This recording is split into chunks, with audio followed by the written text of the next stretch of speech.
Hello, it's Regina. Welcome back to my haunted library.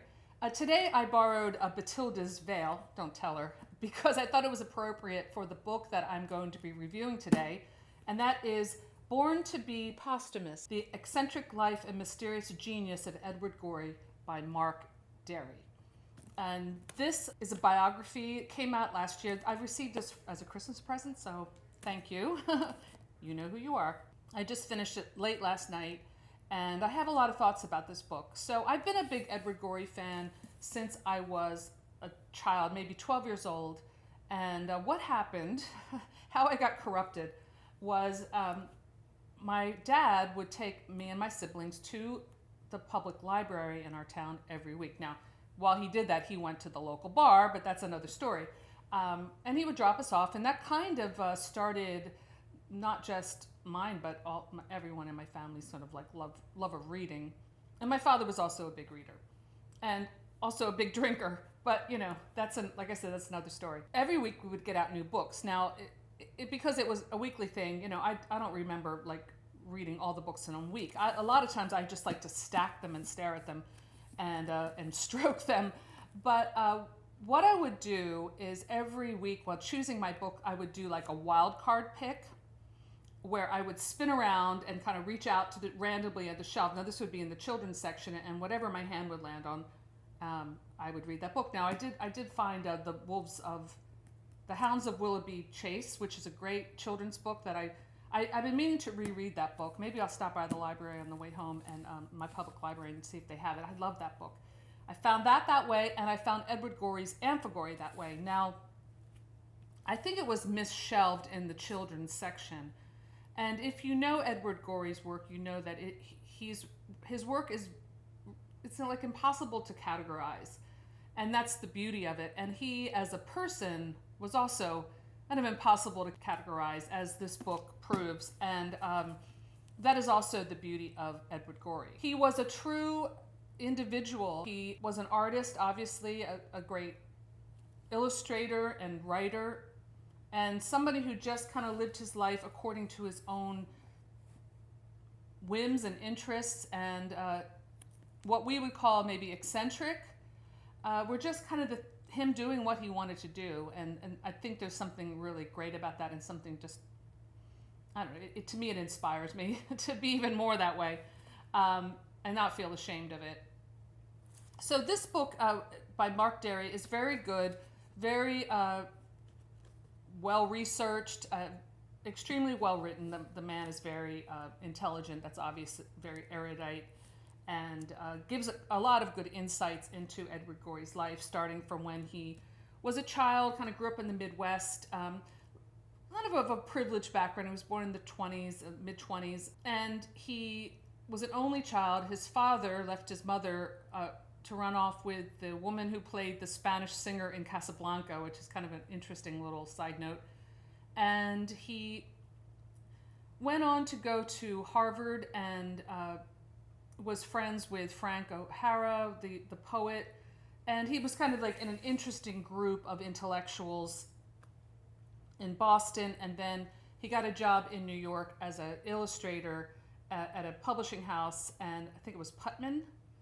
And he lived there for 30 years in New York City. And during that time, he had some really interesting habits. One was he liked to wear full-length fur coats. I remember seeing pictures of him like back in the 70s with his full-length fur coats and his huge beard and white sneakers, which is a character, you see that character in his stories. So he lived in New York City for 30 years. He worked in publishing as a book illustrator while he was making his own little books of sort of these strange stories that kind of look like children's books, but really weren't in the subject matter. And he also had an interesting habit of attending the New York City Ballet. Now, I remember reading about that, and I took that to mean that he went to every production of the New York City Ballet. But no, through this book, I learned that he attended every performance of the New York City Ballet. Like, he never missed a performance. So he was there, 8 times a week? I don't know if he got like discount tickets or what, but I imagine that would be pretty expensive. He was obsessed with Balanchine's ballets, and that was just a golden period. And I remember that in the 70s, ballet was big, and in the early 70s, like with Baryshnikov and Gelsey Kirkland, and of course he was there from like the 60s through the 70s, and yeah, that's pretty amazing. So so the book just kind of describes what his life was like. Now, what I found interesting about the book and a little bit like puzzling is it seemed to really be a lot of speculation about Edward Gorey's sexuality. Now, I mean, now in our time today, this seems to be one's like sexual identity and a lot of labels seem to be very much part of the conversation, for better or for worse. I'm not that into this kind of thing, but I don't belong to a oppressed group, so I really can't speak on that matter. But to me, when Edward Gorey talks about, I mean, obviously he was a gay man, but when he would be asked about this, he would say he was asexual. Now, this author kind of speculates, well, he was, in the time that he was coming of age, this was before, gay liberation and this kind of thing, pre-Stonewall, that he was putting himself in danger for admitting he was gay. Well, he lived in New York City. There were a lot of gay men then living pretty out lifestyles. And the writer seems to always kind of come back to Gorey's sexuality when maybe he just was, if not asexual, just private about these things. I mean, privacy on those matters is like an alien idea today. And I'm hoping that comes back, because there's nothing wrong with being like, you know what, it's not your business. It's mine, and I don't want to talk about it, which he never really did. He never married, he never had children, he never lived with a lover, and his supposed crushes kind of can be only gleaned through sort of letters and journal entries, but very vague. And, maybe he just preferred living with his cats, and that's okay. So this book kind of returns to that subject, maybe a little too much, and even going in so far as to imply that, or go right out and assert that Edward Gorey's books are like queer-coded. I don't really see that, because, I mean, when I was a kid, I didn't really know what, queer coding was, and I don't know if I still do. I still got the books.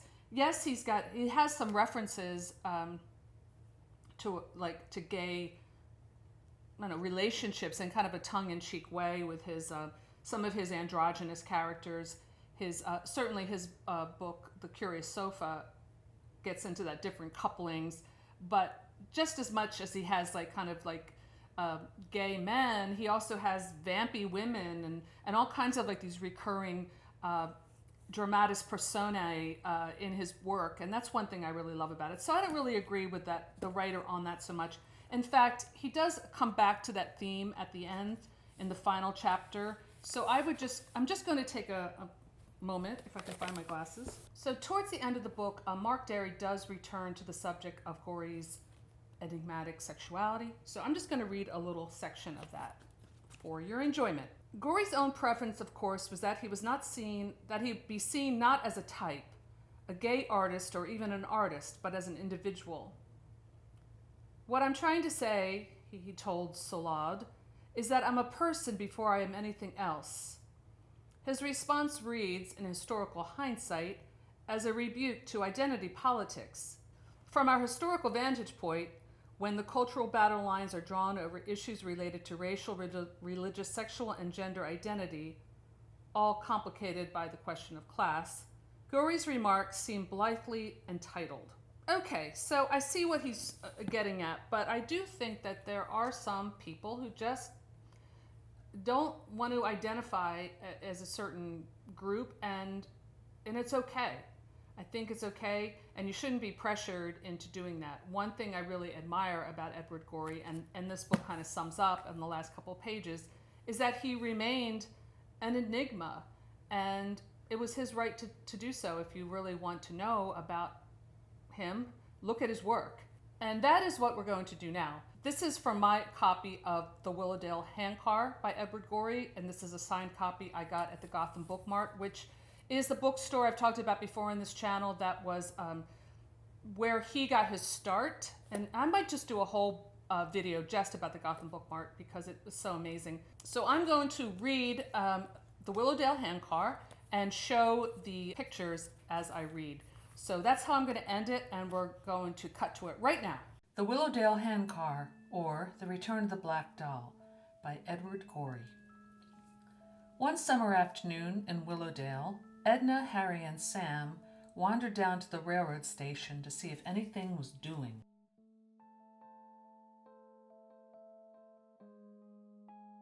There was nothing on the platform but some empty crates. "Look," said Harry, pointing to a handcar on the siding. "Let's take it and go for a ride." Soon they were flying along the tracks at a great rate. Little Grace Sprocket, playing in a homemade mud puddle, watched them go by with longing. At Bogus Corners, the next town down the line, they stopped to buy soda pop and ginger snaps at Mr. Queel's store. "How are things over in Willowdale?" he asked. "Dull," they said. A few minutes after they were on their way again, they saw a house burning down in a field. "Woo-wee," said Sam. "The engines will never be in time to save it." The next morning they wrote postcards to everybody, telling them what they were doing and didn't know exactly when they would be back. At 10:17, the Turnip Valley Express rushed past. A frantic face was pressed against a window of the parlor car. "Gracious," said Edna. "I believe that was Nellie Flynn. We were chums at Miss Underfoot's seminary. I wonder what can have been the matter." In Chutney Falls, they hunted up the cemetery and peered at the tombstones of Harry's mother's family. Later, they ran into Nellie's beau, Dick Hammerclaw, the local telegraph operator. He asked if they'd seen her. He seemed upset. Near Grisselburg, they saw a palatial mansion on a bluff. "That's O Altitudo," said Sam, "the home of Titus W. Blotter, the financier. I saw a picture in a magazine." Several days later, a touring car drew up alongside them. The driver called out something unintelligible concerning Dick before he shot away out of sight. An undated fragment of the Willowdale Triangle they found caught in a tie informed them that Wobbling Rock had finally fallen on a family having a picnic. In Dog-Ear Junction, they paid a call on Edna's cousins, the Zephclags. He showed them a few of the prizes from his collection of over 7,000 glass telephone pole insulators. The following week, Mount Smith came into view in the distance. Dark clouds were piling up behind it. During the thunderstorm that ensued, a flash of lightning revealed a figure creeping up the embankment. Some months went by, and still they had not returned to Willowdale. They visited the ruins of the Crampton Vinegar Works, which had been destroyed by a mysterious explosion the preceding fall. At Wonkskyville, they rescued an infant who was hanging from a hook intended for mailbags. "How much she resembles Nellie," said Edna. They turned her over to the matron of the orphanage in Stovepipe City. From the trestle over Peevish Gorge, they spied the wreck of a touring car at the bottom. "I don't see Dick's friend anywhere," said Harry. In Violet Springs, they learned that Mrs. Regera Dowdy was not receiving visitors, but through a window they were able to see the desk on which she wrote her poems. As they were going along the edge of the Sogmush River, they passed a man in a canoe. "If I'm not mistaken," said Edna, "he was lurking inside the vinegar works."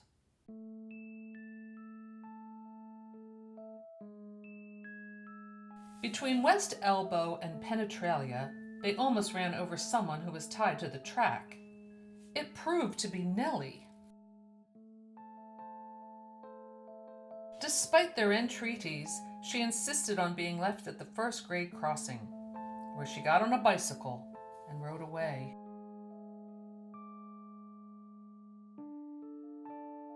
That evening they attended a baked bean supper at the Half-Bath Methodist Church. "They're all right," said Sam, "but they're not a patch on Mrs. Umlaut's back home." A week later they noticed someone who might be Nellie walking in the grounds of the Weedhaven Laughing Academy. On Sunday afternoon they saw Titus W. Blotter in his shirt sleeves plunge into the great trackless swamp. In Hickupboro, they counted the cannonballs in the pyramids on the courthouse lawn. At sunset, they entered a tunnel in the Iron Hills and did not come out the other end. Afterwards, a gold ring embellished with leaves, grapes, etc. was found. Inside were engraved Iron Hills and the letters DMG, which last stood for the words, "Don't Move Gertrude." So let me know in the comments below if you are an Edward Gorey fan and if you have read this book. And I will see you soon in my haunted library. Stay mysterious. Bye.